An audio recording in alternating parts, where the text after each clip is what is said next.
Surpass, penetrating, and perfect Dharma is rarely met with, even 100,000 million kalpas, and to see and listen to remember and accept. To taste the truth of the Tathagata's words.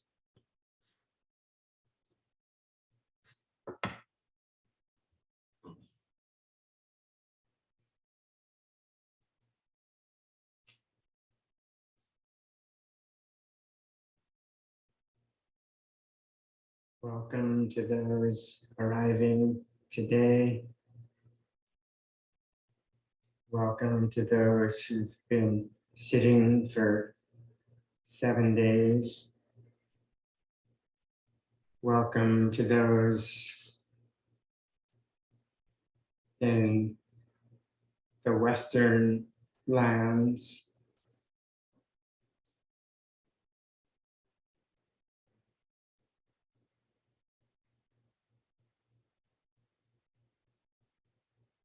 This session we've been taking up and examining the stories of the ancestors of our lineage in Keizan Zenji's record of transmitting the light.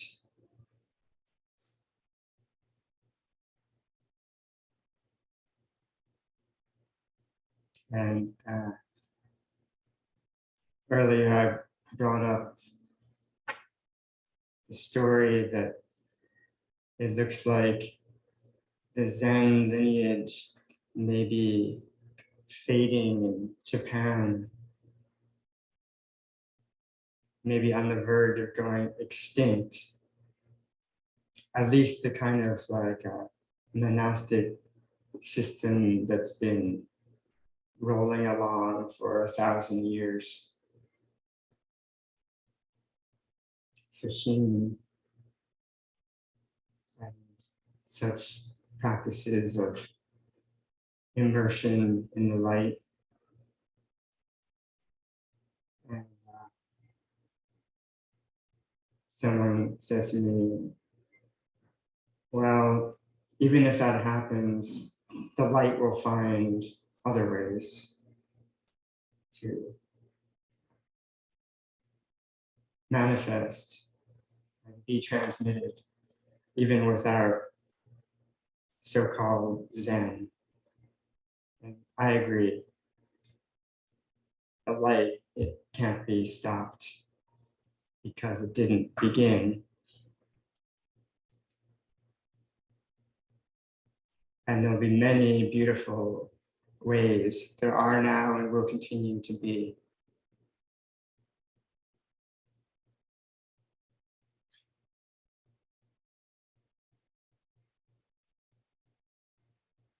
But there is something unique about the wind of our house, the style of our school, the Zen lineage of Buddhas and ancestors, and the way that they transmitted the light.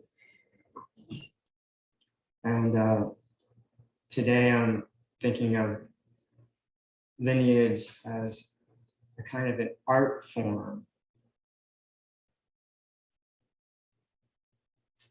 I heard that that this instrument that we call the guitar was invented across the Eurasian continent from Keizan during the lifetime of Keizan Zenji in the 14th century in Spain. There were precursors like the lute and the oud, but that which came to be called guitar arose in Spain during Keizan's life. And this unique art form has been transmitted up to the present.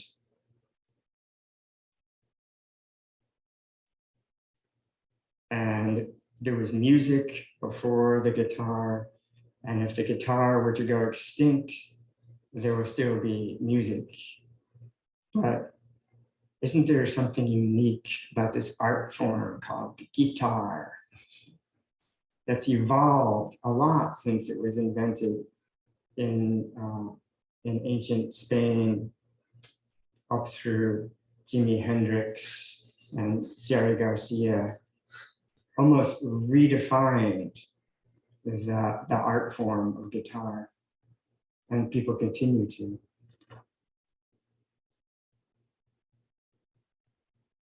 But it won't necessarily always be around. There's other art forms of music. But for guitar enthusiasts, they maybe feel quite devoted to it. We should keep this unique, particular art alive. Say the same about the Zen lineage. It's a particular wind of this house that may be worth preserving simply because it's a unique and beautiful art form.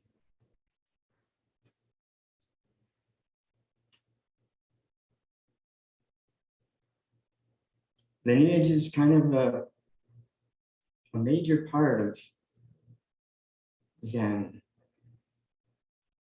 It's not always emphasized, but it seems to be. For example, tomorrow, 3 courageous people will step into a ceremony of receiving the precepts and taking refuge in Buddha in a ceremonial artistic form that's been transmitted through the lineage. And the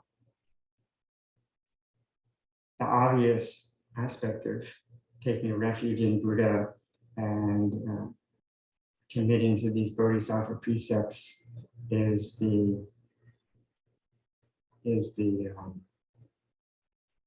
face of the ceremony. But at the end of the ceremony, they also, if they make it through the ceremony, at the end they will receive this document called the Kechi Nyaku, the blood vein or the blood lineage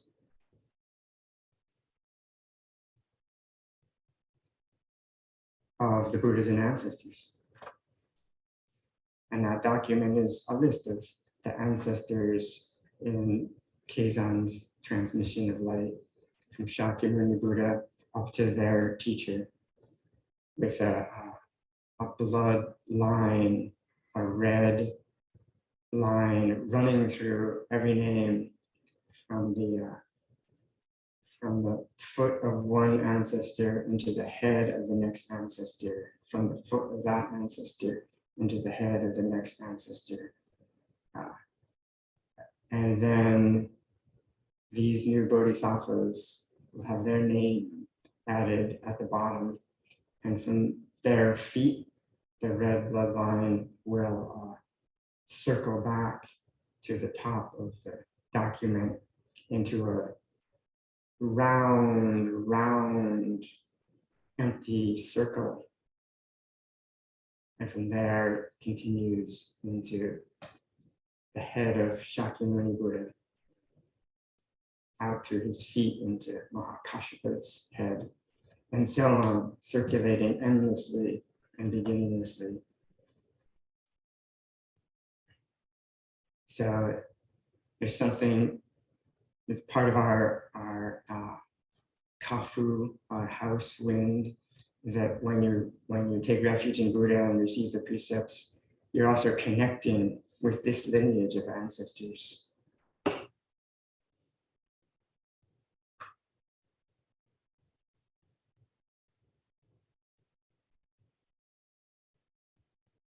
Tapping into their light and its transmission.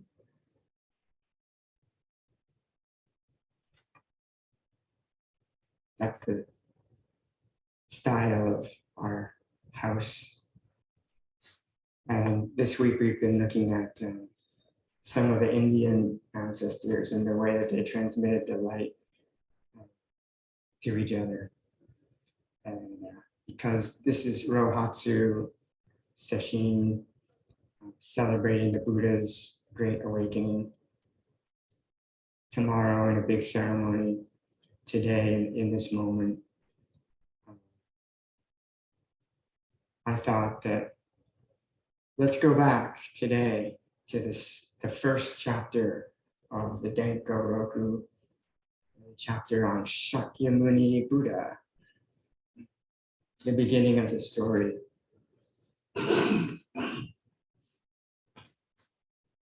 At least what seems kind of like the beginning of the story.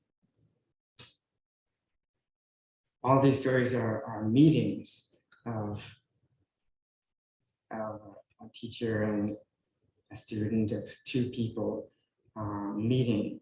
Each story is a story of a meeting. And we might wonder, well, what about Shakyamuni Buddha sitting there under the Bodhi tree?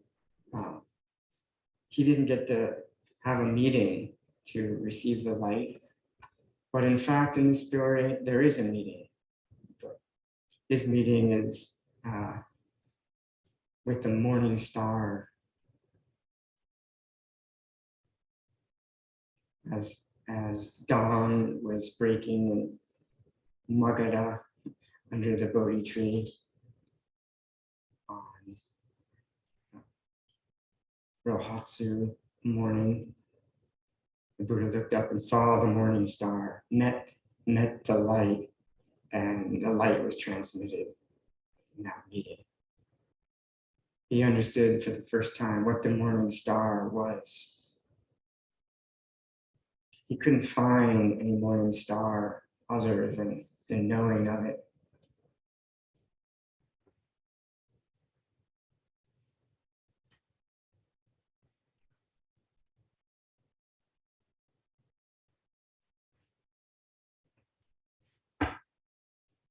His story goes like this.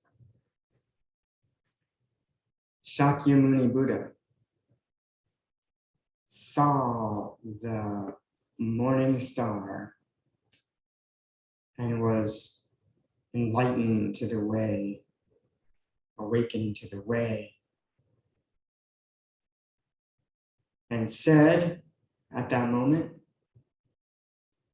I am the great earth and all beings simultaneously attain the way. Jodo. That ceremony we celebrate tomorrow in Japan. It's called Jodo-e, the attainment of the way ceremony, Buddhist awakening. And actually the precept ceremony called Zaike Tokudo is attaining liberation or salvation. everything's celebrating this great realization of Shakyamuni Buddha. So that's the case for today.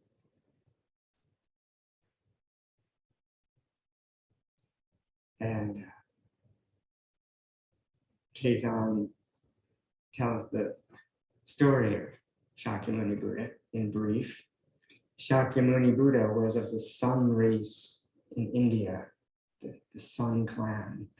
Some people say he was descended from the sun itself, which is maybe why he had such an intimate relationship with the morning star. At the age of 19,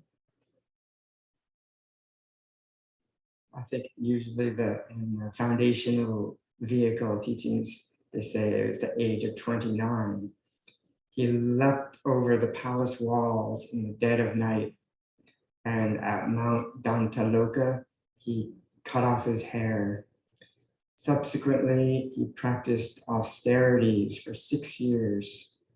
Later, he sat on the Vajra seat, the indestructible seat under the Bodhi tree, where spiders spun webs in his eyebrows and magpies built a nest on top of his head because he was sitting so still for so long. Reeds grew up between his legs as he sat tranquilly and upright without moving for 6 years.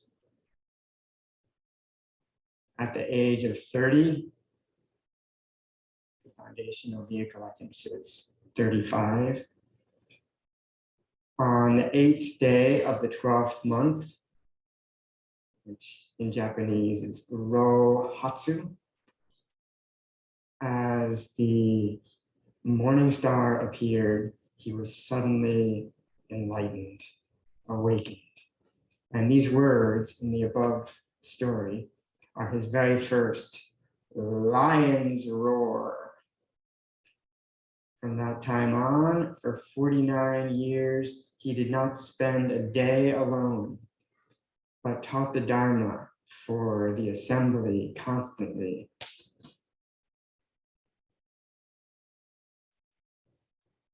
He was never without one robe and one begging bowl. And thus, he lacked nothing.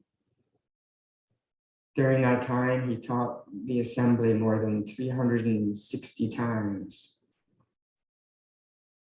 The foundational vehicle would probably say thousands and thousands of times. Later, he transmitted the treasury of the eye of true Dharma to Mahakashyapa, and it's been passed down from Mahakashyapa through generation after generation to the present. Truly, it has been transmitted through India, China, Japan, and America, where the practice of the true Dharma is based on it. The practices of his lifetime are the standards for his descendants. Even though he possessed 32 marks and 80 minor marks, these are like signs of marks of Buddhas in old India, like long earlobes and a little curl of hair between his eyes. That kind of like are the marks of Buddhas in the old days. So he had these special Buddha marks, but he certainly looked like an ordinary old monk, and it was no different from other people. Therefore, after his appearance in the world, throughout the 3 times of the true Dharma, the counterfeit Dharma, and the present age of decline, it says here, the collapsed Dharma, which can be renewed moment to moment by our practice, making it the true Dharma. Throughout all these periods, those who emulate Buddha's teaching and conduct model themselves on his deportment, used what he used. Like we use these rakasus, like these Buddha robes, and we use these Buddha bowls, just like the Buddha. And in each moment, while walking about, standing in place, sitting or lying down, we do as the Buddha did. Buddha after Buddha and ancestor after ancestor have simply transmitted this so that the true Dharma is not cut off. And this event clearly indicates this. Even though the method of expression, various stories, figures of speech, and words, these were all different on the more than 360 occasions during the 49 years of the Buddha's teaching. They are nothing more than the expression of this one principle. Principle means the story of looking up and seeing the morning star and roaring as lions roar. Now, that's the background. Now, Keizan's Teisho. Commentary on the story. It's one of my favorites in this book. Remember the Buddha's statement? I and the great earth and all living beings simultaneously attain the way. Keizan says, the so-called I in this story is not Shakyamuni Buddha. Shakyamuni Buddha comes from this I. Da.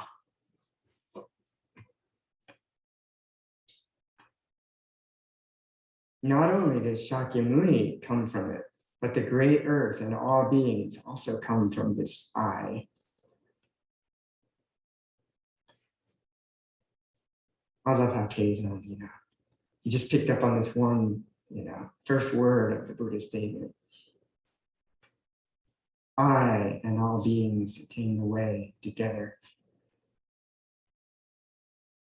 Just as when a large net is taken up and the many openings in the net are also taken up.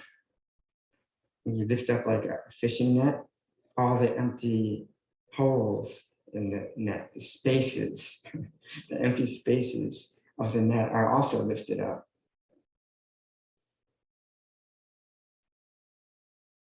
When Shakyamuni Buddha was awakened, the great earth and all beings were also awakened. Not just the great earth and beings, but all the Buddhas of the past, future, and present were also awakened, enlightened at this time.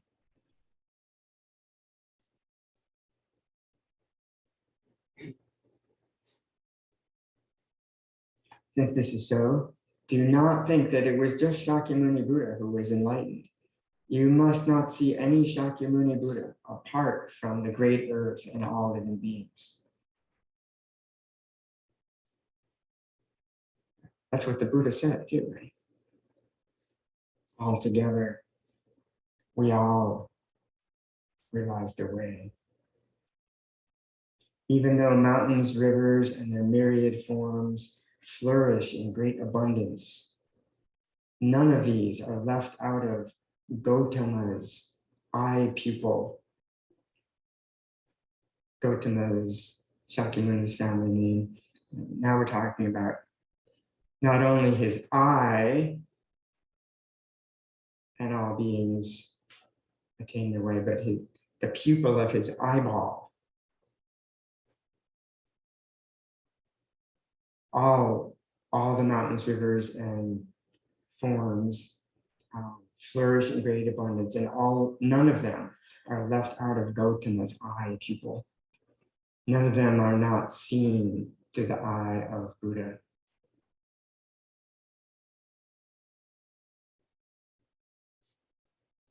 Ultimately, where are all these mountains, rivers, and myriad forms?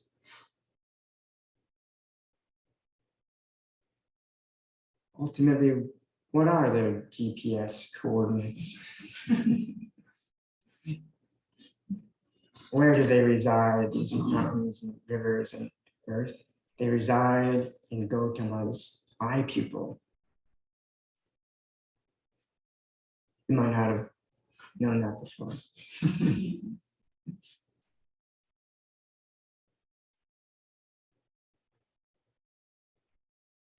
Do they not reside in your eye pupil when you look at them? They're not so far away. They're right here in each of our eye pupils. And where is the eye pupil? Let's take a look for that.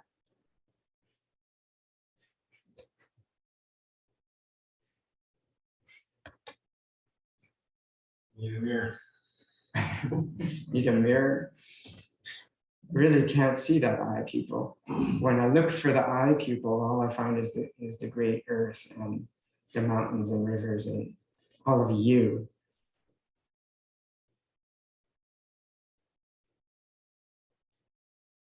It's like when I look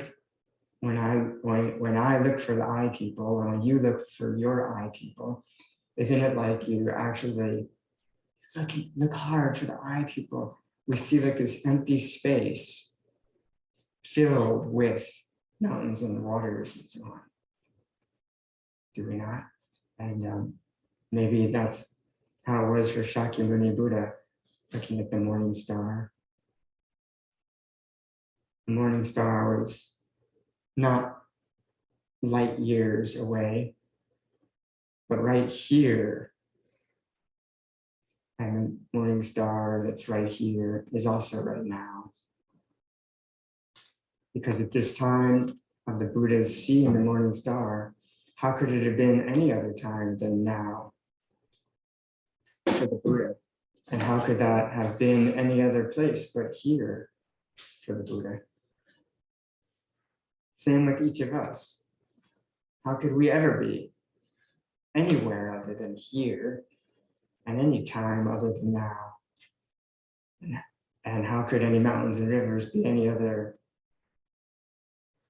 here than right smack in the middle of our eye pupil, which actually, when we look carefully, seems to just be empty space filled with stuff. No other eye pupil I can see.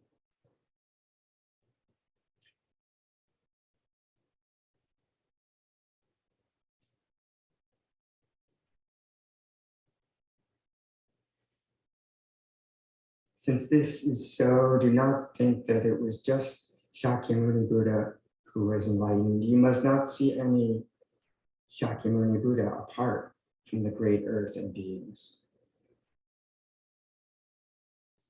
And all of you here are also established in Gautama's eye pupil.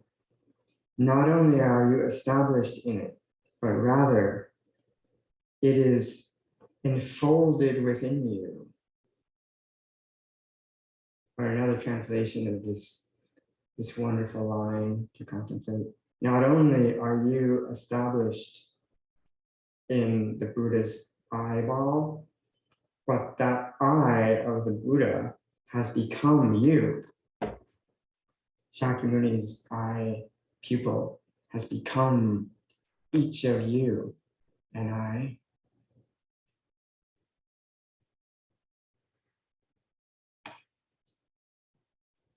Also, Gautama's eye pupil becomes these fleshy bodies, flesh and blood, bones bodies.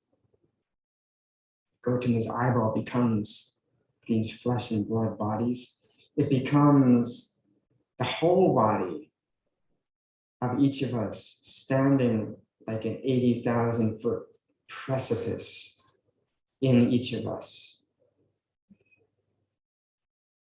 Gautama's eyeball is standing like 1,000 foot precipice in each of our whole bodies.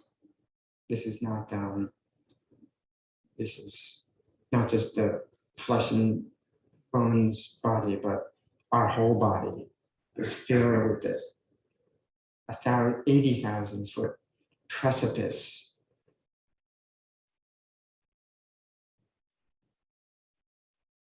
Is standing like an 80,000 foot precipice in each of us. Therefore, do not think that from the past to the present, there was a bright eye pupil and distinct people. Not some difference between the Buddha's eyeball and each of us. There's no distinction. It's not really that each of us is kind of reflected in the Buddha's eye exactly, or that all of us somehow are squeezed into Gautama's eyeball. There's just no distinction between this eyeball and each of us.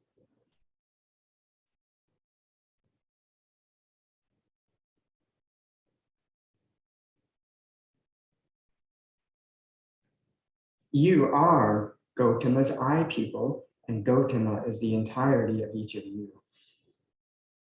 If this is the way it is, if it is thus, what do you call this principle of attaining the way?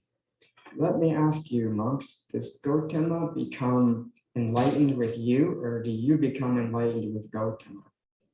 If you say that you become enlightened with Gautama, or that Gautama becomes enlightened with you, this is not Gautama's enlightenment.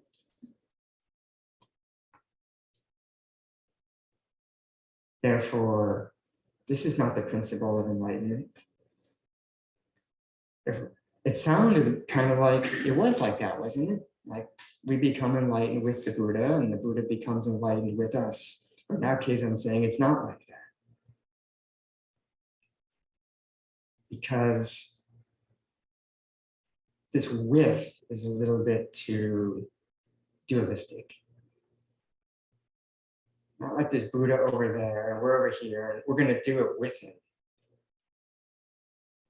And he's going to do it with us. It's already too much separation.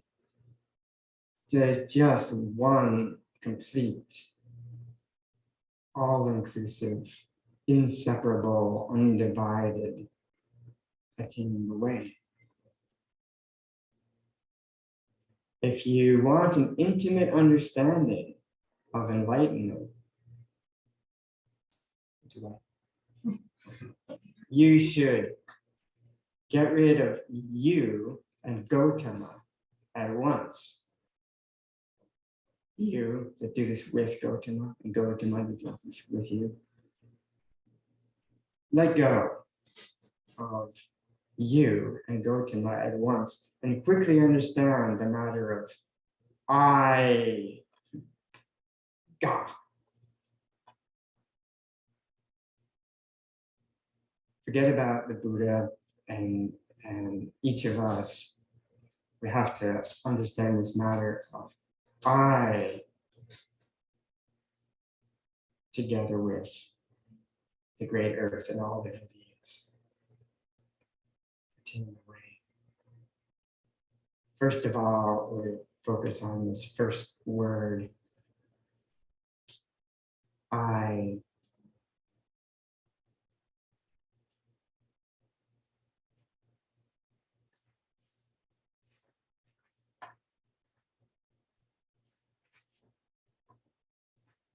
So, great teacher, Rupert Spira, has a great book called Being Aware of Being Aware. And I recommend each word, phrase, and paragraph in this book. That's the kind of teacher I feel like Rupert Spira is. There's no extra anything. Every sentence is a complete pointing to reality. So in this book, he says, the common name for the experience of being aware is, any guesses? Awareness, yeah, that is one. That is a common name. I guess there's many common names. That would be one, right? Mindfulness, mindfulness, yeah, complete mindfulness where there's no anything extra. What are some other common names for the experience of being aware? Awake, yeah. Consciousness. If we mean not necessarily dualistic consciousness. Present, yeah, present or presence. Experiencing. Knowing, yeah. We've talked about a lot of these this week. Maybe it has there's some uncommon names too, right? Like the perfect mirror and the round moon shape, and we heard lots of them this week. Any other? Lady Gaga. Lady Gaga. Kind of uncommon, but actually that's the closest to what Rupert says. He says the common name for the experience of being aware is I. The same Ga. Actually Gaga, I think, actually. It might seem like Ga at first, but really Gaga. Those who are just arriving, we've been talking about Lady Gaga this week. I'm sorry I missed it.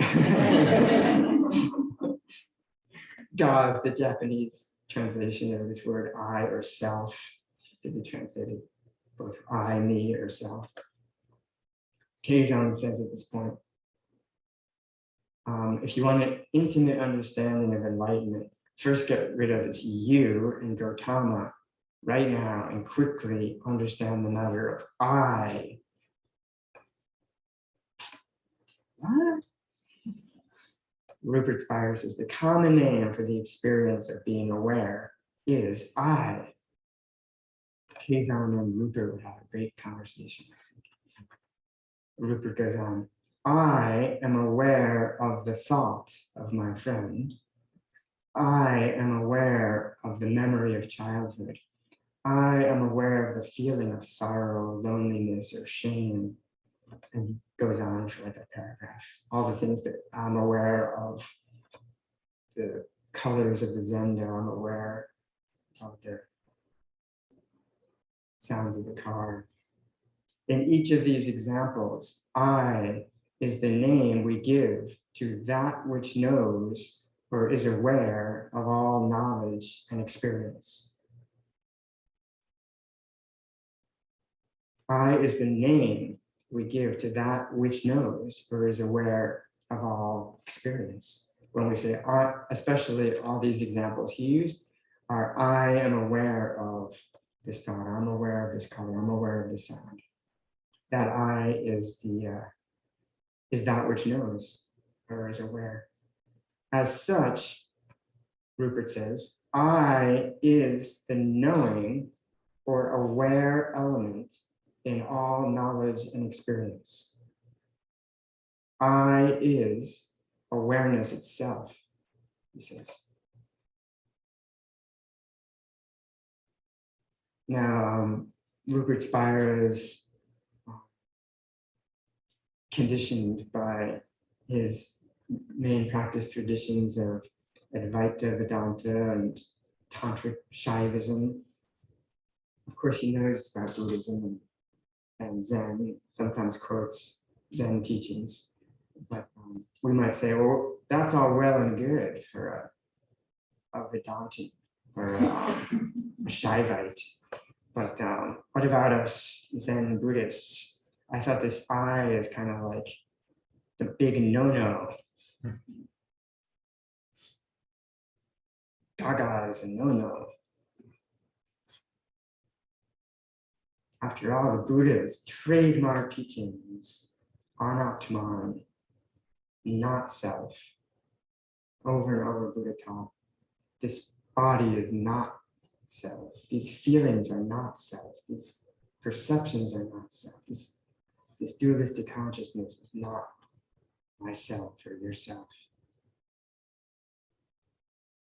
And looking at these sentences that Rupert chose to demonstrate how I is a name for awareness itself, we noticed that all of his sentences said, had the word aware in them. I am aware of such and such, I'm aware of such and such, I'm aware of such and such. So, and I think that's true, that if we, to say and experience such a sentence, I'm aware of the spinning of the fans. What is that I? We could say that is just awareness itself. I'm aware of all of you here. What is that I? That is awareness that's aware. But if we say other sentences like, I'm in a lot of pain today, I think it's a kind of different, it's a little shift of what the I is. I'm in pain today is different than I am aware of the pain today. It's just a little word difference, but I think that's the difference between the illusory personal small I and the true all-pervading big I. I am aware of what's happening here. It's like the big I of awareness. I'm in pain. What is that I referring to? It's referring to this individual body and feelings and thoughts that are in pain.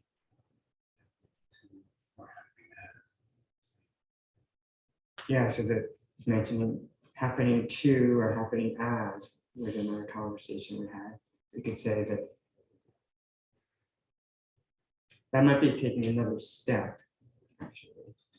The pain is happening.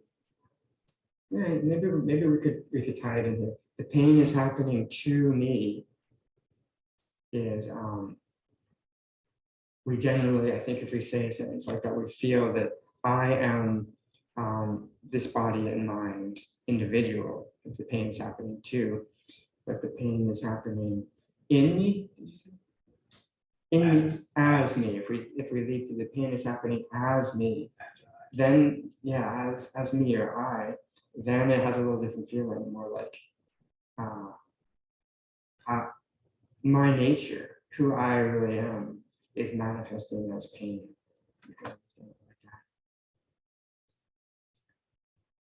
But it is interesting to notice our own language and notice if there is pain going on, see, or pleasure for that matter, anything that's going on.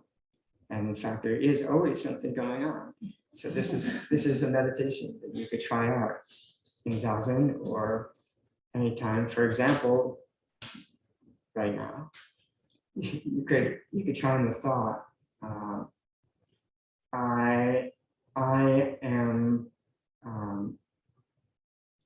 comfortable or uncomfortable. Maybe you can fit into one of those categories right now, whichever it is. And see how, and then if someone were to ask, what's that I that said it's uncomfortable? Well, it's this body, is a lot of it, and also the mind is kind of like, it's an uncomfortable mind, it's annoyed, it's an uncomfortable body. So the personal me, the body and mind, personal, individual me is uncomfortable. But you could also try on the sentence, I'm aware of being uncomfortable, or I'm aware of discomfort. Just a little word added in there, a little shift of saying what sounds like the same sentence, but then does it actually shift the experience too? You have the same discomfort exactly like there was before, but instead of I am being uncomfortable, I am aware of the sensation of discomfort. And then the same person were to ask, is that the same I? Is body and mind individual? I might say, it could be, but actually, maybe not. Maybe it's actually just awareness is aware of the discomfort. See the difference? And Rupert doesn't really point that out here, but I think because we're in an Anatman tradition, we want to be really careful with not thinking that Lady Gaga is just our personal self. And of course, Rupert also talks a lot about the illusion of the separate self and the true self as quite distinct. Kokyo, Yes. maybe one way to, another exercise to work with that would be to stop the sentence with aware. I am aware. Well, you can fill in the blank after that, but if you stop with that, you have to ask, well, what's aware? Yes. Yeah. You can Well, feel it. You I. can say I am aware, and you could say of A, B, C, D, E, F, G. Yeah. But notice the point that we're saying I am aware, and kind of leave off the A, B, C, D, and just notice that we said I am aware, and who is that? Yeah. It's Yeah. the next, feels like the next after. Yeah, that's a good exercise. Yes, and we still might feel that when I say I am aware, we might feel like who is aware? Me, the person, is aware. We're so used to thinking that way. Yeah. So then we can investigate. Well, really, let's look at what is this I that's aware, or who am I? Is a classic Zen question. Somewhere in this record of Keizan, he quotes, and I probably couldn't find it because I don't remember where it is, but he quotes Dogen that I think is not from one of Dogen's essays, but maybe it was a little oral transmission. He said, Keizan says, Dogen, my Dharma great grandfather, said, "Who am I? I am the one who asks, who am I?" It's part of his commentary. But who is the I really? Well, it must be this body and this individual body and mind, this collection of 5 aggregates and 5 skandhas, right? That's what the Buddhas actually taught, this model, the system of the 5 aggregates, to show us that there is no I in them. And even the collection of them, we might feel like that's who I am. I'm the collection of these 5 aggregates. Because no, that's not who I am. Or I am like the owner of the 5 aggregates. Often feels like that, right? It's my body and my mind, so don't mess with me. But I'm not, that's the illusion. I'm not an owner. There is no owner. What is there in addition to 5 aggregates? There's nothing in addition to 5 aggregates that we can find. And the 5 aggregates are radically impermanent, changing moment to moment. There's no stable owner or controller. I'm the controller of the 5 aggregates.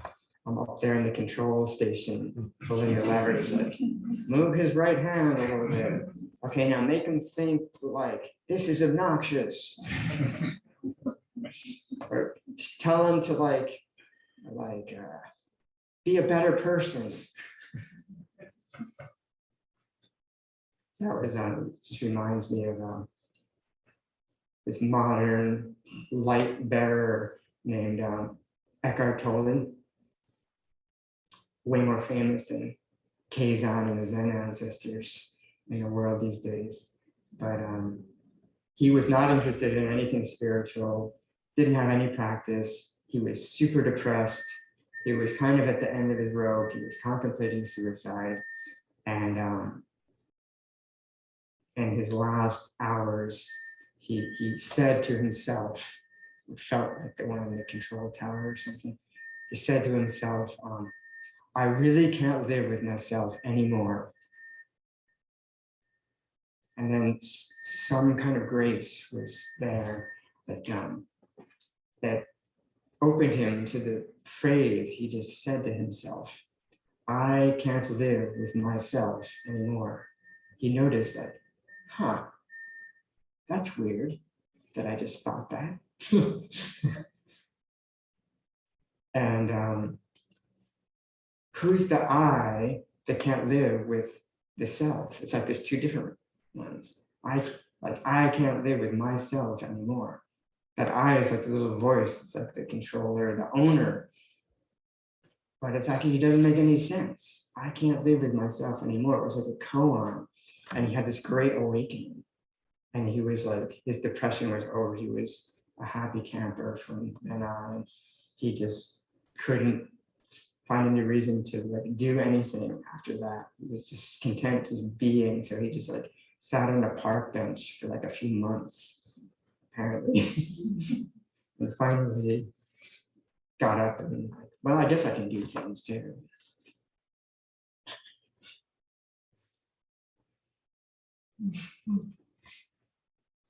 So then Rupert Spira's latest book is called I Am. And it's kind of a long kind of poem, like 100-page poem. But I'll just read you like the first page. Now that we have now that we're kind of more intimate with Lady Gaga, talking about this week, she is the true self. The Gaga, Keizan uses that kind of double self. It's kind of like big self, according to Francis Crick's footnotes. I am. See if you can, as you hear this, see if you can be this I.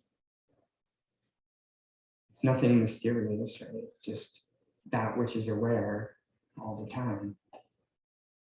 When we say, I am aware of whatever's happening right now, it's that I. All of us already are this I. And this is how Rupert expresses it. I am. You could stop there, but filling the pages of the book. I have no words to express myself, but all words express only me. I have no meaning, but impart meaning to all that is perceived. I am without beginning and end, but all things begin and end in me. I have no name, but am called by all names. I have no form, but all form indicates me. I have no origin, but am the origin of all things. I am without division, but all divisions in me. I am the knowing with which all things are known. I am the presence in which all things appear. I am the substance out of which all things are made. I am and know myself alone. Kokyo adds in, know that knowing knows only knowing. I shine in the mind as the knowledge I am. I pervade the body as the feeling of being. I am felt in the heart as peace and happiness. It is my being that shines as existence in all things. I am the longing and sadness and the longed for in all longing. I am the expecting and the expected in all expectation. I am the restlessness of the restless. I am the peace of the peaceful. I am happiness itself. That's page 1.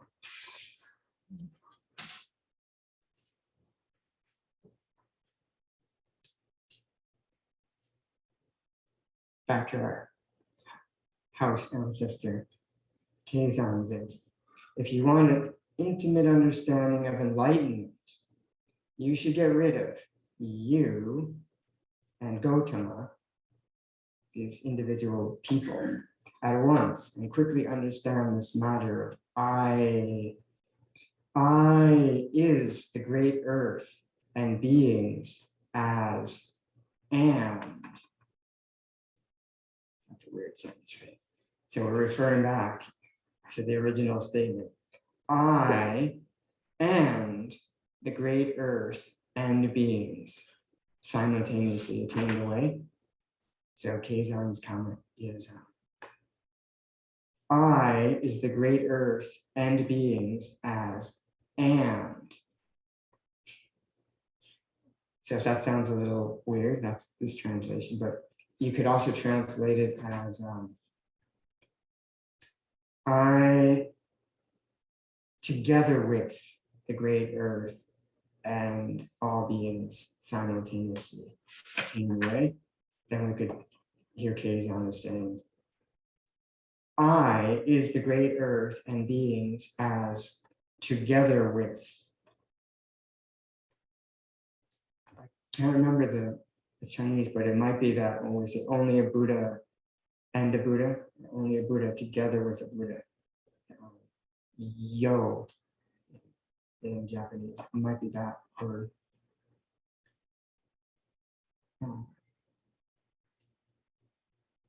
And, in quotes, or together with, is not I as the old fella Gautama. So this now we've explored I, right? Keizan's taking this sentence kind of one piece at a time. We have some sense of I now. Now he's going to talk about together with the great earth and all beings. So together with is not I as that old fellow Gautama, that person.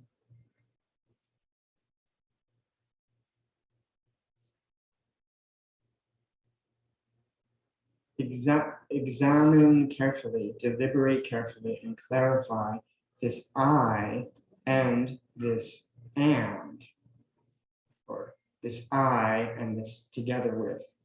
Even if you clarify the meaning of I, but you fail to clarify and, you lose a discerning eyeball.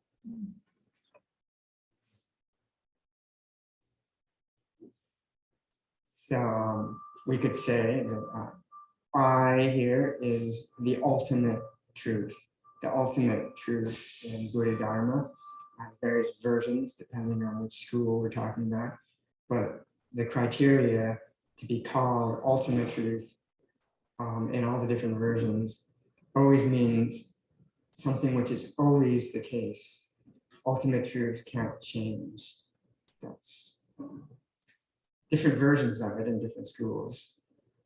Like in the middle way school, the ultimate truth is emptiness. It never changes. And in the mind only or Yogacara tradition, the ultimate truth is the non-duality of subject and object. And the non-duality never changes. Yes. So would another one be Srimala Devi's Tathagata Garbha and things that appear to be obscurations? Yeah, so can I ask, in the Srimala Devi Sutra that some of us have been studying this practice period, she says that thanks for reminding me about Srimala Devi, because I thought of her in the previous paragraph, just as reading it, and then I forgot by the end of the paragraph when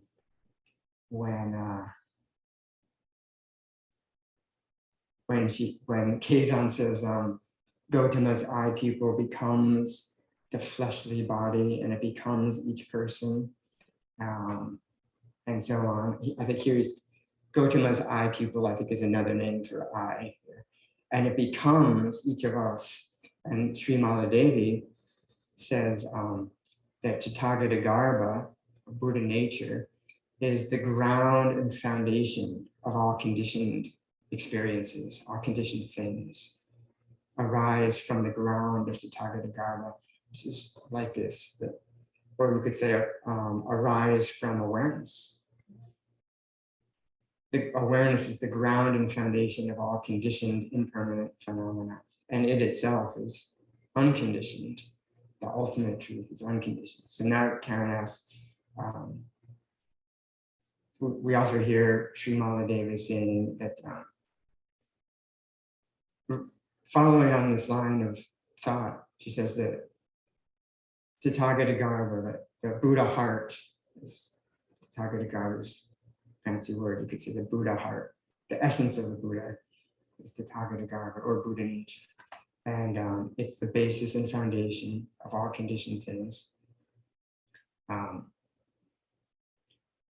And some of the conditioned things are these illusory thoughts that seem to hide the Tathagata Garbha, seem to hide the true nature of awareness, don't they? Like they seem to hide it because we're so caught up in the thoughts and the emotions that we forget that there's an awareness of the thoughts and emotions.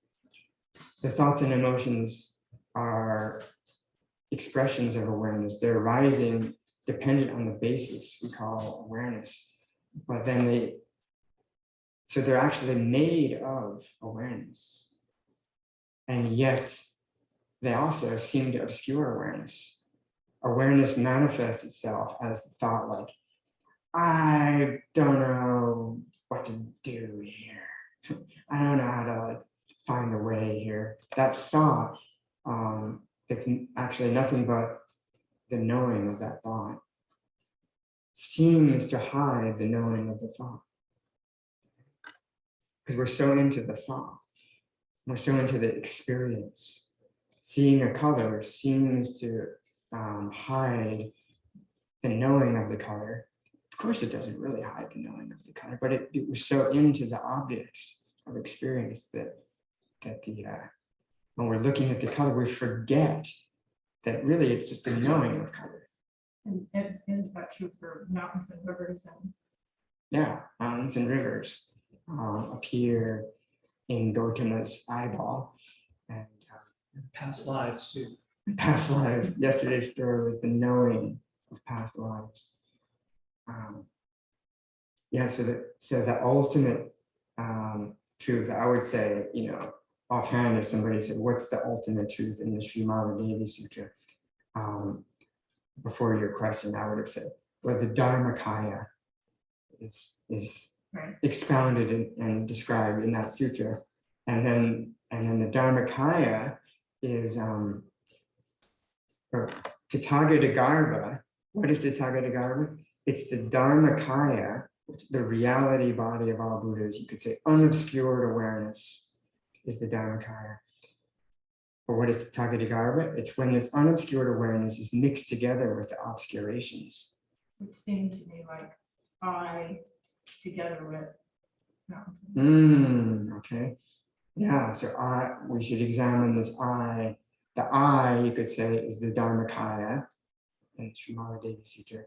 And the together with is the all the mountains and waters that appear, or we'd say experience of right. mountains and waters mixed in with the pure Dharmakaya. The changing experiences mixed in with the pure Dharmakaya. And we say, what about the actual mountains and waters? But in Buddha Dharma, I think almost from the get-go, Buddha Dharma is always looking at our own experience. So forget about some mountains and waters outside of our experience. There's nothing to say about those ones. But the ones that we experience are mixed together with the pure Dharmakaya, and they seem to obscure it. But if we look carefully, They don't really obscure it. They reveal it. Yes. Could you say something about the first words of the Buddha on his birth, when he takes these steps Yeah. in different directions and points above and points below and says, Yes. I Yeah. alone am the world honored one. So what's this alone as opposed to? Is it? Yeah. Yeah. So I thought of that story too.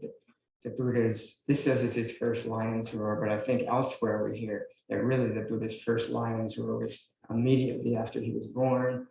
He pointed to the heavens above and to the earth below, and he said, everywhere up there, everywhere down there, everywhere. I alone am the world honored one. So same I. Some people, I was really celebrating that story in Santa Cruz, and people were like, do we have to say that the Buddha said, I alone am the world honored one? It just feels so icky to me. But Conceited. Conceited, yeah. Conceited. But we have to understand what I is meant here. And then it's the Buddha's first direct pointing to the nature of reality as soon as he was born. And yeah, you could say that story's a little different because he doesn't say it together with, he says, I alone. And alone is this nice word in English because if you break it apart, it's all one. And that's what being alone is, right? It's truly, truly alone means there's no other. So to be truly alone is to be in the realm of all one, right? So you could say Buddha is always alone because there's no other. Not like lonely because he thinks there's another that should be hanging out with him. But alone, truly, truly alone, where all the apparent others are ourself. So I could say that in a way, maybe that was like just the ultimate truth when Buddha was born. And then in his enlightenment, he thought, maybe I should bring in the relative truth too. So people can explore the relationship between the ultimate and the relative. So if the ultimate truth is I, we could say the conventional truth is together with, or and. What's the conventional truth in this story? And.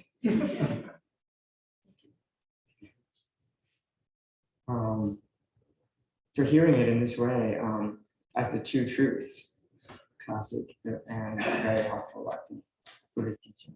The ultimate truth, which is always unchanging and complete and indestructible, and the relative truth, which is the truth of changing appearances and constantly impermanent, these marks of all conditioned things like impermanence and discontent and not self apply to the conventional truth.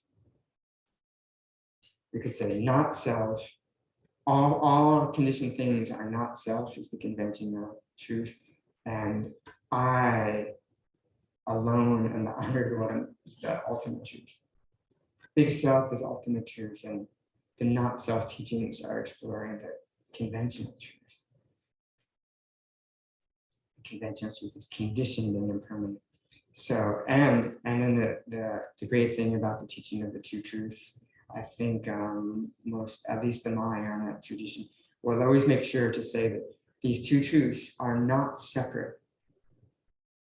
Once you kind of get the definitions of them, then we see how they're actually not really two truths. They're like two different ways of looking at the same reality, right? Like when we look for the eye pupil, it's just an empty space.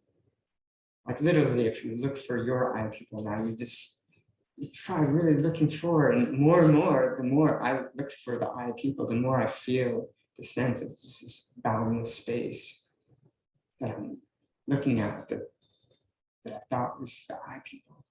Isn't it kind of like that when you look for your own eye pupil? And you can say the empty space is the unchanging. It always looks the same. If you walk outside, it's going to look like the same empty space. You could say that's the ultimate. But then all the fullness filling in the empty space, if you walk outside, that's going to look different. That which fills the space is the conventional truth. But that's a nice example of how the conventional and the ultimate truths are not really two. Right? And this is again, like, is this stuff that we're seeing and hearing in the room happening to awareness? No, it's not really.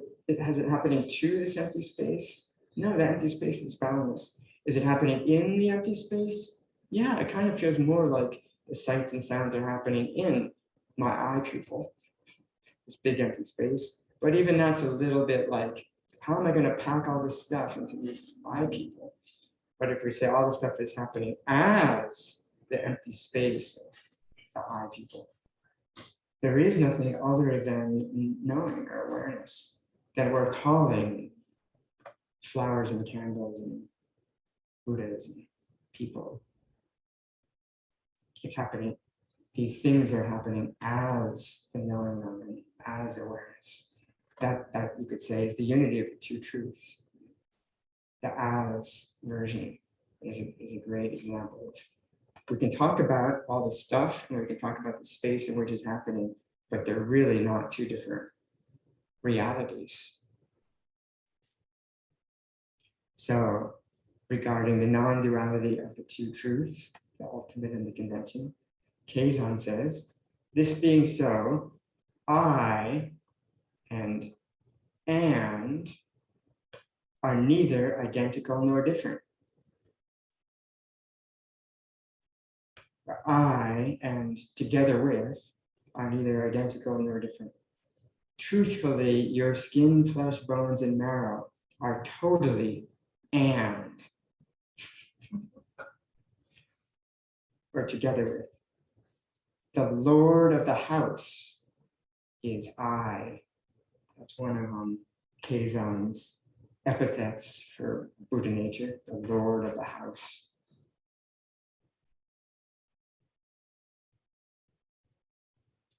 What's the common name for the Lord of the house? Lady Gaga. I. That's what he says. The Lord of the house is I. Capital I, or Lady Gaga. It has nothing to do with skin, flesh, bones, and marrow, nor has it anything to do with the four elements and the five aggregates. Now, we're saying these two truths are neither identical nor different. That's a way it's often put, right? They're neither identical because we can talk about them as two different aspects, but they're not different either, right? That sounds to many people, we say, well, these two truths are neither identical nor different. If you, without examining this, if you say that to someone else, that's just one of those weird Zen paradoxes that doesn't make any sense. Form itself is emptiness. Emptiness is form. You can't make any sense of that. But hopefully, on this last day of Sesshin, we can, it's not actually a paradox. It's not really paradoxical, it's just actually an accurate description. Form itself is emptiness. So, but neither identical nor different. Your skin, flesh, bones, and marrow, this stuff, are totally this together with conventional truth. And the Lord of the house is I, the ultimate truth. And that I has nothing to do with skin, flesh, bones, and marrow. You could say the ultimate truth has nothing to do with the conventional truth, even though it's inseparable from it. It has nothing to do with the four elements and the five aggregates. Ultimately, if you wish to know the undying person in the hut, do not separate from this present skin bag here and now. And this is a quote from our lineage ancestor Shuto Sekito Hisen Daisho, who also wrote The Merging of Difference and Unity. he wrote a song called The Song of the Grass Hut, Song of the Grass Roof Hermitage. And this is the final line. If you wish to know the undying person in the hut, the ultimate undying one, don't separate from the skin bag here and now. It's not somewhere outside of our body, but Keizan saying, but it's not these. The body in Buddhist terms is the 4 elements and the 5 and the form skandha. Body and mind, the 5 aggregates and the 4 elements. So that has nothing to do with the ultimate truth of I. And yet, Keizan quotes Sekidoki-sen saying, if you want to know the undying person in the hut, don't separate from the skin bag here and now. This is the Zen version of the unity of the 2 truths. Thus, do not think of it as the great earth and beings as separate from I. Although the seasons change and the mountains, rivers, and great earth are different over time, you should realize that because this is the old fellow Gautama's raising his eyebrows and blinking his eyes, all this is that one body standing independent and open within the myriad things. Which is referring to an old Zen story. Case 64 in the Book of Serenity, without getting into the details. Another translation of this quote is, in myriad forms, a single body is revealed. Which is also, this is all about the unity of the 2 truths. And it's a Zen discussion about this. Somebody says, in myriad forms, one single body is revealed. These conversations about 2. And then the person's friend says, well, then do we eliminate the myriad forms to reveal the one body? And it's about, do you eliminate or not eliminate? It's a great story to explore. So Keizan's quoting pieces of this story here. In myriad forms, a single body is revealed. It eliminates the myriad forms and does not eliminate the myriad forms. That's what this other koan is exploring. And the Zen ancestor Fayan said, you cannot say whether it eliminates the myriad forms or doesn't eliminate the myriad forms. It's this kind of paradoxical thing that gets hard to talk about. To see the one body, do you eliminate the myriad forms, or do you see it in the myriad forms? Do we have to eliminate the images on the screen to see the screen? Or can we see it in the images? But if we're really just looking at the images, how can we see the screen at the same time? We have these issues. Zen people have these issues. I really resonate with that because I was just thinking thinking about some of the ancient masters we talked about, the backbones, skin bag. It's sort of like that helps a little bit in not identifying with it. So I'm looking at my hand. Yeah. It's Yeah, skin yeah, bag, right. And then being intimately involved with that, and then knowing that, it's the same. It is ultimate. This is ultimate reality. Yeah. It's like, I think is it the Mumonkan or somewhere there's a koan. How is my hand just like Shakyamuni Buddha's hand? But yeah, this skin bag, which comes up in some of the old Zen stories, it sounds a little derogatory, right? Sort of talking about our body. It's a bag of skin, but I don't think we have to hear it as derogatory. It can sound that way, but maybe we could hear it as kind of just playful. We're so attached to the body generally, right? We don't treat it as a skin bag. We don't want to treat it as just some old skin bag and not take care of it. We want to take care of it, but in a balanced way, knowing its true nature, something like that. But yeah, we tend to identify so strongly with the preciousness of our body that maybe that's what the Zen ancestors were saying. But it's really just a bag of skin, just help us fill with like guts. To become maybe a little disillusioned. Yes. Hey, are you talking? Can I talk? Yes, I can hear you now. Okay. We're instructed to drop off body and mind as a way of coming to know our Buddha nature. But in the grass hut, the instruction is do not separate from this bag.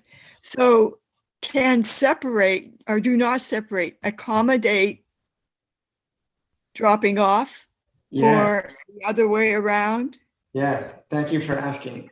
I did mention this earlier this week. We talked about Dogen's phrase, dropping off body and mind, because somebody recently was doing a college paper on 101 views of Dogen's phrase, dropping off body and mind. He was interviewing a bunch of Dogen freaks, and I told him, I bet you're going to get 101 completely different answers, and I'd love to read your paper. And what I said to him, and probably nobody else would say, is my current understanding of dropping off body and mind is the body and mind that that seem to be other than the knowing of them. That body and mind, dropping them into Gautama's eye pupil, where they actually are already living. So that's becoming very intimate. That's not dropping them off, getting them away. It's actually dropping them, the version of the body and mind that seem like they're other than awareness, dropping those bodies and minds into awareness as awareness. Yeah, so that's nice if we feel it. I have to get rid of any experience of body and mind. I want to enter this nirodha state where somebody can shake this body and it won't wake up. I don't really want that one. That's another kind of dropped off body and mind. It's possible, but I don't think that's what Dogen's talking about. Thank you. If you want to know the undying person in the heart, if you want to drop off body and mind, don't separate from this body and mind here and now. Yeah. Don't make yourself separate from this body and mind. If you want to drop off body and mind here and now, don't separate from this body and mind. But don't think that the body and mind is your true self alone. You could say body and mind is a manifestation of your true self, but I could also sometimes have had the slightly frightening thought that that really, if we came to verify this fully, that if this one awareness is shared and every body that appears in it is equally a manifestation, an expression of this awareness, dependent on the ground and basis of Tathagata Dharma, then from Kokyo's perspective, like Kokyo's body and Drew's body would be equally my body, like equally, not like, well, Kokyo's is a little bit more mine than Drew's. They're pretty equal, but more like identical. And still, we have the laws of cause and effect. So like, if this body is hungry, Drew might not know it, so I can feed this body and feed that body. But strictly speaking, right? It's like, I guess the frightening part of this implication is that from this version of myself, Drew is equally important as me. And not only that, but everybody in the universe is equally important. I don't know how I could live completely in such a way. And everything in the universe, even everything. Everything, experience. yeah. That's why, like, Suzuki Roshi would say, like, we should take very good care of the teacup, and hold it with 2 hands, because this is myself. It blows the mind to think about it. Yeah, so we have the laws of cause and effect that help us out, but that's why these bodhisattvas are so courageous to receive these precepts tomorrow, because those are kind of like a description of what this kind of life might be like. Bodhisattva precepts. And hopefully there are enough others out there looking at the world in that way that they'd be taking care of you. So you're taking care of them. We're all taking care of each other, yes. We might not always know it. It's true. So you can't say whether one removes the myriad things or doesn't remove the myriad things in order to reveal the single body that's revealed in myriad forms. And then, so Keizan's playing with that story, and there's different dialogues around that story. And he says, the Zen teacher, Jitsang, said, well, what do you mean by myriad things? Good question, right? Like, if we're talking about to see the one body, do we remove the myriad things or not remove them? He asks, well, what do you really mean by these myriad things? What are they? Keizan says, therefore practice fully and sufficiently, develop full mastery, and clarify both Gautama's enlightenment and your own as well. You should try to figure this out by seeing such a koan. So kind of meditate on this koan of the Buddha's seeing the morning star and his lion's roar. Work on this. Let the answer flow from your heart without borrowing the words of former Buddhas or contemporaries. On the next day for explanations, I want you to present your understanding with a decisive word. And so wonderfully apropos, I think that, as I recall, Griffith Folks' footnote says the day for explanations is called Shosan ceremony. So that's when you come forward and you have these dialogues. So here it's saying maybe at this time, in our next Shosan ceremony, express something about this and we can dialogue about it. So we're having a Shosan ceremony today. So you're welcome to bring up anything from Sesshin to express how you see it, or ask about how to see it, or anything about outside of Sesshin too. Anything is in the meeting will turn the Dharma wheel. This mountain monk, Keizan, would like to say a few humble words about this case. Would you like to hear them? A splendid branch stands out on the old plum tree. At the same time, obstructing thorns and brambles flourish everywhere.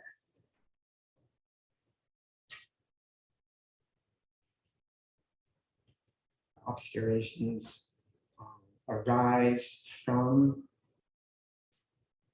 the perfect old plum tree in Lady Gaga's garden. At the same time, thorns and brambles flourish everywhere.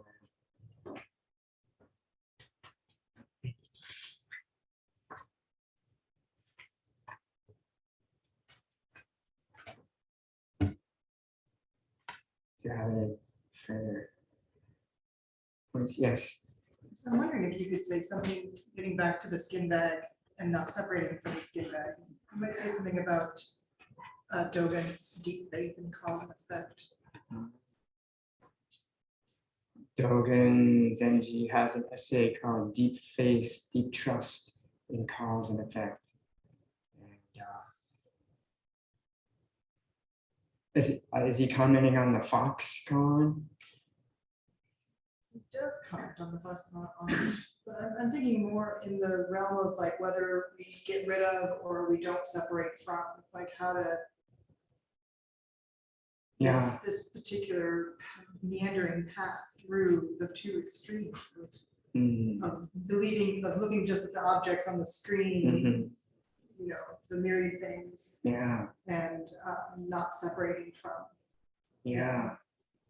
Yeah. The myriad things and this body and mind, the 5 aggregates, the 18 dhatus, all of these, all this is the realm of cause and effect, and deep faith or trust in the workings of cause and effect is seeing that. I would say that this is a truth, a kind of reality, a conventional reality. That's the world we live in, and there's no escape from it. Even for greatly enlightened people, they cannot evade or escape the laws of cause and effect and dependent arising itself, because there's nowhere to go outside of that. And so trusting that that is so, and trusting that the evolving of cause and effect is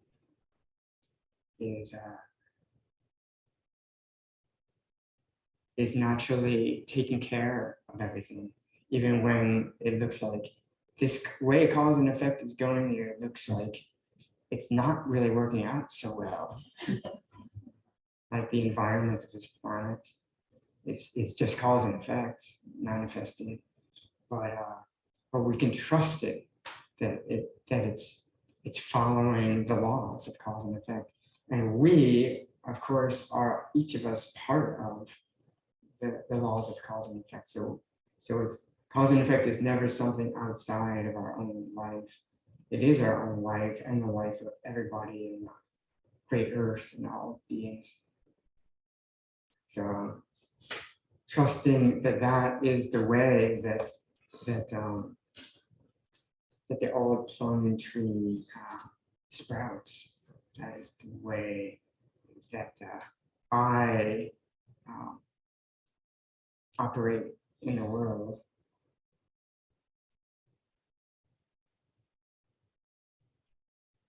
And not separating from that. I think it's you know, sometimes we might talk about enlightenment sickness would be getting like caught in the ultimate and like wanting to ignore the relative or something. But sometimes I wonder, is that even a real possibility? It could maybe be kind of an attitude, a nihilistic sort of attitude, the attitude of like, it doesn't matter, nothing matters. But soon enough, if we go through life with the attitude of nothing matters, things will become quite painful. And so I don't think it's possible to be just in the ultimate without the relative. You can't get up and walk a step. But the integration is good to always keep in mind. Something like that. I wonder what Eckhart Tolle did when he stepped up and he got up from the bench. Oh yeah. Was that a kind of a Zen sickness? Like, did he feel like he couldn't move, or moving from the bench would be going astray or something? Yeah, I don't know what he did, but now he's got this big worldwide program going. Filling amphitheaters. Yeah, he's definitely doing a lot of stuff now. Yes. I wonder, Eckhart Tolle and also the Buddha, I feel like part of the story is the compassion that they felt moved by to kind of take that next step, you know? Yeah. Compassion. This is essential, and sometimes in stories it's not getting mentioned directly so much in this record of light. And my intuition of why that is so, since it's such a central part of this, is that it may be Keizan's deep faith and deep trust that if we really become familiar with this I, with clarify and verify this I and its relation to and, its non-duality, the non-duality of I and, then that's the ground for true compassion, natural compassion to come forth, because there's no separation.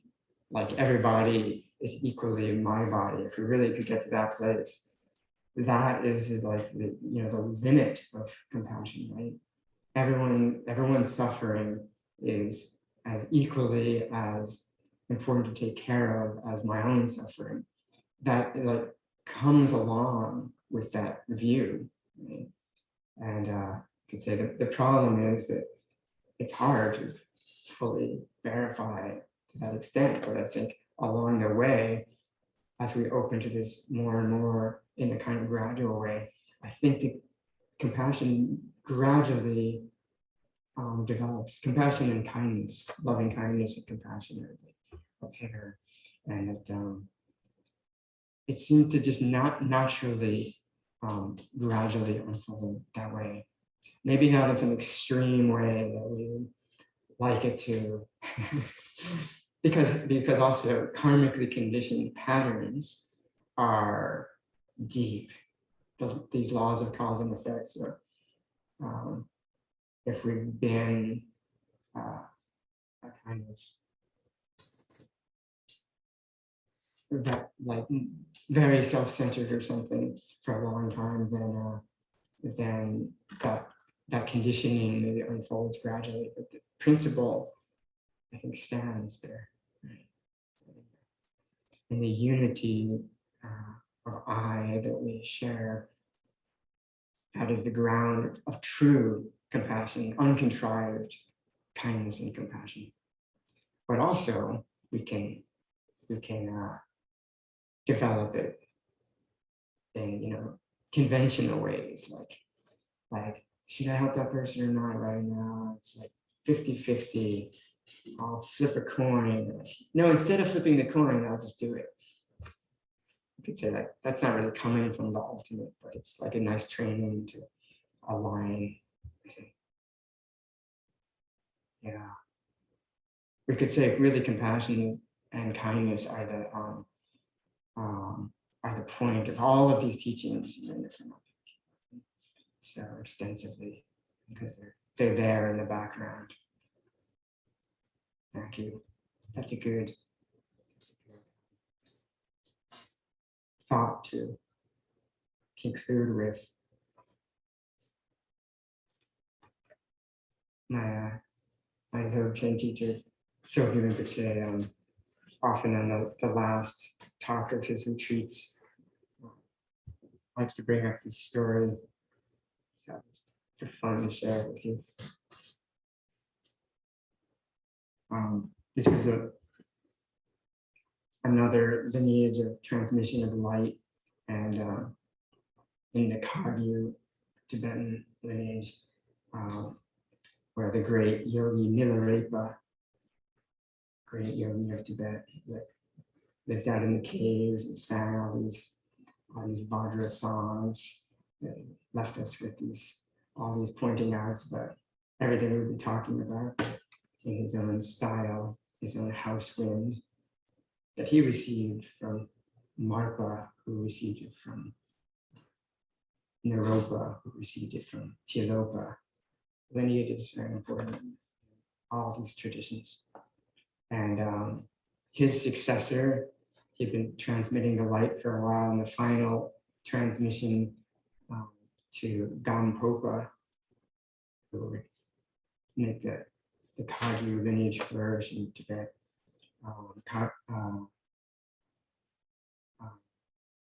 Gampopa was about to leave the practice place in the mountains together, and they'd said farewell, and Milarepa said, as Gampopa was walking away, oh, wait a minute, one last final transmission of light. And Gampopa said yes, and Milarepa turned around and lifted up his robe and showed him his butt, which was completely covered with calluses, like a cow's hoof, hard as a cow's hoof, because he just sat on these rocks like his whole life. And, so that was the final transmission. A very callous butt, and please take care of this, even though their time of practice together was over, and our sesshin is coming to an end. There's no end to how thick the calluses on our butts can become. In other words, we have to keep sitting. We have to keep sitting. Keep sitting forever. Thank you for joining us online, devoted people. Any faces that can show themselves? And thank you all for coming to the sesshin. Another Rohatsu bites the dust. And any merit that might have been gathered through our practice together this week, we offer it to all appearances, all skin bags throughout space and time, inseparable from Buddha. May all beings quickly realize the unity of the two truths.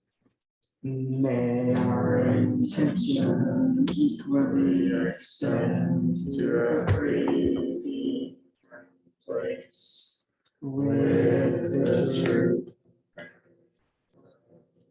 We are slay.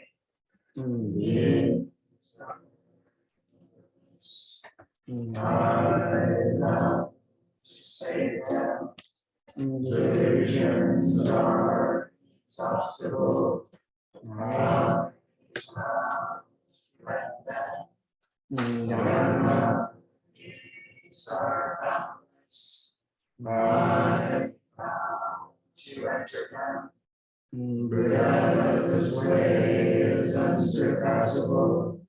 I vow to be